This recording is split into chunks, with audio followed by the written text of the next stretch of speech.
Hello everybody, I'm George from Ireland.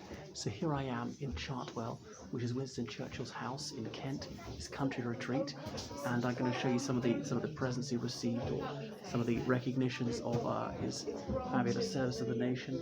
This is a statement from the House of Commons, and as it says, "Nimene contra Kente," as in nobody speaking against, that they wish to express their gratitude to him for all his meritorious service over 62 years as an MP.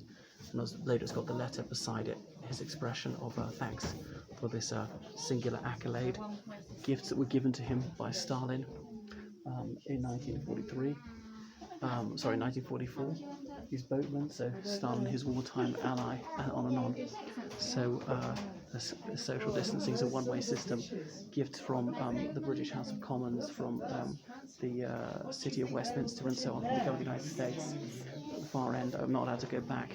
The passport he's given him made an honorary citizen of the United States. Don't know why he needed to be honorary. It could be substantial because, of course, his mother, Jenny Jerome, was a New Yorker. So the child of an American, even born outside the United States, is also an American. So many statues of him. Saw his library downstairs, including books in French. He read French rather well, but his spoken French was atrocious, such that his right-hand man, Sir Anthony Eden, said I had to translate Winston's French into French, and some books in Italian. I'm not sure he could read that.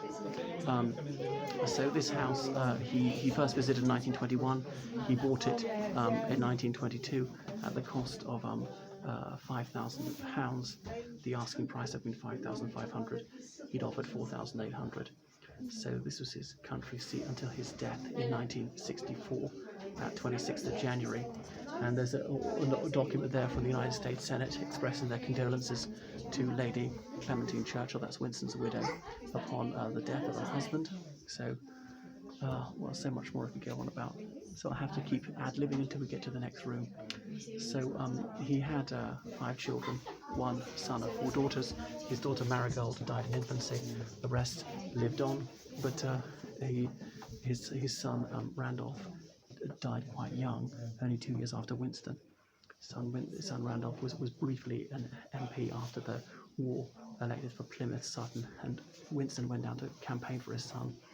Now, the surname Church was the greatest advantage in politics you could possibly have after the war, but Randolph was defeated right after the end of the war by Michael Foot, later leader of the Labour Party. So, his uniform he wore in Trinity House, various other uniforms, an RAF uniform here, because he was very keen on flying. Flying in the early 1920s was very dangerous. And this is a chancellor of a university. I can't remember which university he was chancellor for. This is some sort of like civil servant's uniform. It's exactly a civil servant. I think this is a minister of the crown. He would wear that one with the gold leaf on that navy blue waistcoat, and so on. An army uniform, more military uniforms. Then his uniform over, where is it? This one here is as being a member of the Order of the Garter, because I can't remember which king created it. Was it Edward III? When a lady's garter fell down, he gave it back to her. People could have thought that was a lascivious gesture, but he said what it did is an utterly honourable thing. So much so that I'll prove it by founding an order of chivalry called the Order of the Garter.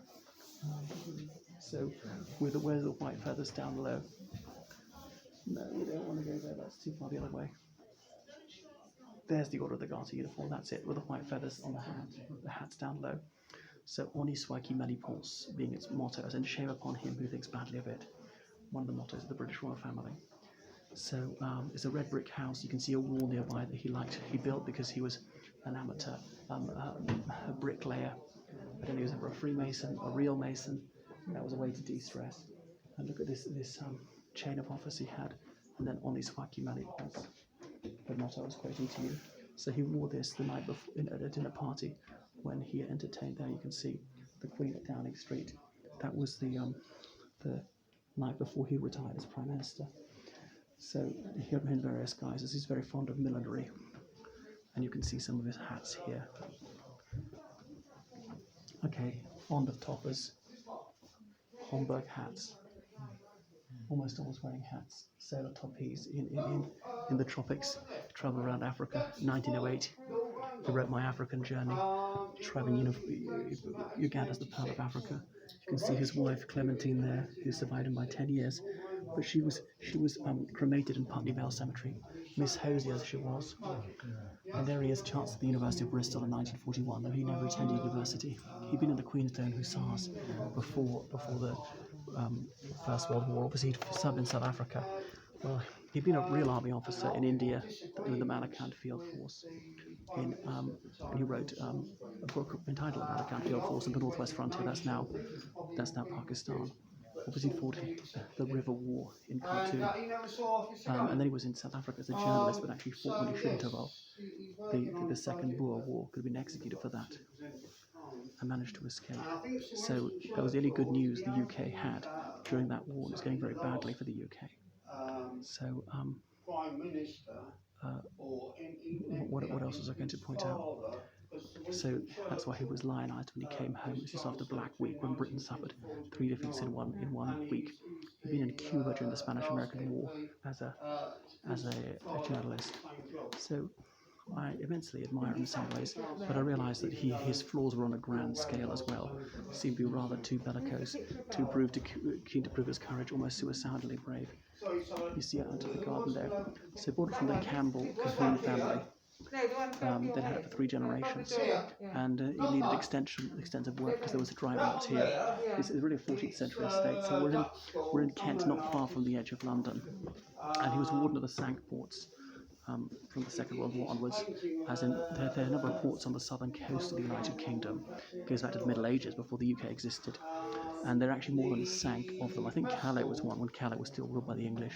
Subsequently, Her Majesty Queen Elizabeth, the Queen Mother, held that position until she died in 2002.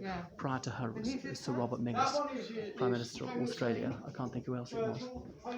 Anyway, so he took the most lively interest in his ancestors, Duke of Marlborough, who was a noted commander, and then obviously Sarah Churchill was an ancestress of his. You might have seen that film about her friendship with Queen Anne last year.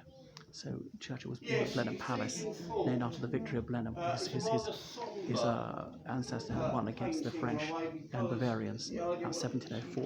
It's actually Blindheim in German, but it's anglicised as Blenheim. So he was born on the 30th of November 1874, born only about 7 months after his parents' marriage. So was his mother pregnant at the altar? We don't know, or else he was rather premature. So she felt the birth pangs coming on early and had to be hustled into a side room. You can see the room of Blenheim Palace where he was born. I've been in there, and indeed he's buried not a mile from there at Bladen. And I've also, you can see the Temple of Diana, this faux Grecian temple in the grounds where he proposed to his wife Clementine Hosier. He'd given her very strong hints in the lead up to that he was going to pop the question, and he was chatting to her for so long, and she saw like a beetle crawling down the wall, and she thought if this beetle gets to that line on the wall before he proposes, then I'm assuming she's not going to do it. Anyway, they named their firstborn Diana in honour of the Temple of Diana, where he had proposed to Miss Hosier, well-got lady. As I think I said, she was cremated at Putney Vale Cemetery, her ashes interred there. For some curious reason, she doesn't lie with him in the family churchyard at Bladen. He has a very plain tomb with a single word, Churchill, a man who needs no other introduction. So he'd served in the First World War on the Western Front with the Royal Scots, but then we've got a photo of him, I think it was in a French army uniform. So he was a real Francophile, he was a Philo Semite and so on. Now, there were no registered members of interest in those days, so people didn't realise that he was receiving a lot of money from businessmen who were major admirers of his in a way that was considered completely unethical and compromising these days. He made a lot of money from his books, the World Prizes, which published in the 1920s, a biography of his ancestor, the Duke of Marlborough, and so forth. So he held a very high regard for Lawrence of Arabia, was absolutely distraught when Lawrence of Arabia died. So he didn't really like fox hunting, but you see a fox's head there. I don't know if he got that one. So he grew up partly in London, but going back to his family seat in Oxfordshire, Blenheim Palace, 8 miles north of Oxford. But he wasn't in line to inherit that or the dukedom. So his grandfather was Duke of Marlborough, subsequently his uncle, subsequently his cousin. He had other political connections like Morton Fruin, his uncle, Mortal Ruin as he was known, seen as really moronic.